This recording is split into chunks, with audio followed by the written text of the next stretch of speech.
I'm Russ McCaskey. I'm Karen Larson. The back-and-forth battle over the 3-year-old Oklahoma girl is thrust into the spotlight again. Tonight, Oklahoma Governor Mary Fallin weighs in on the case, much to the dismay of the Oklahoma man who's fighting for custody of his child.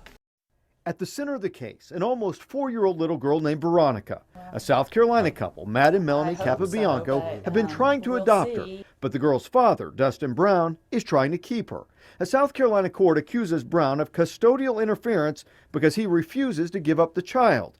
Now, Oklahoma's governor has signed extradition orders to hand Brown over to South Carolina authorities. The governor's spokesperson explains why. It's become clear that Mr. Brown is not acting in good faith any longer. I think she made the decision to sign the extradition order to remain friendly with Governor Haley, to really the detriment of the Oklahoma citizen that she's been sworn to protect. Attorney Clark Brewster says his client is not guilty of anything, but it's a case where the two sides agree on very little. And now there's even debate on whether there's been visitation.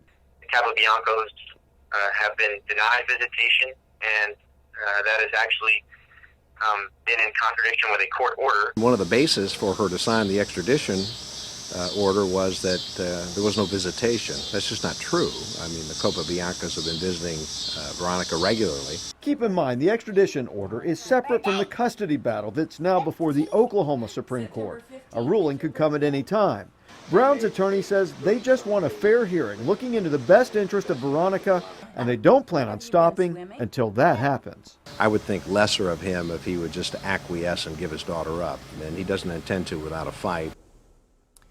Well, tomorrow will be a big day. The Sequoyah County Court will get the extradition papers tomorrow. Since Brown has already turned himself in once, he may or may not have to appear in court again.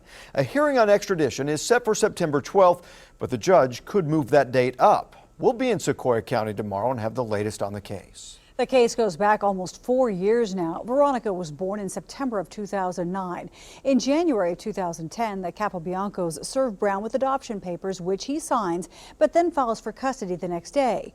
The Cherokee Nation joins the lawsuit on the grounds of the Indian Child Welfare Act. In 2011, the South Carolina court rules in Brown's favor, and he brings Veronica back home to Oklahoma to live. In June of this year, the U.S. Supreme Court ruled that the Indian Child Welfare Act did not apply to the baby. High Court sends the case back to South Carolina, where the adoption is approved in July. After Brown failed to bring Veronica to South Carolina, an arrest warrant is issued for custodial interference.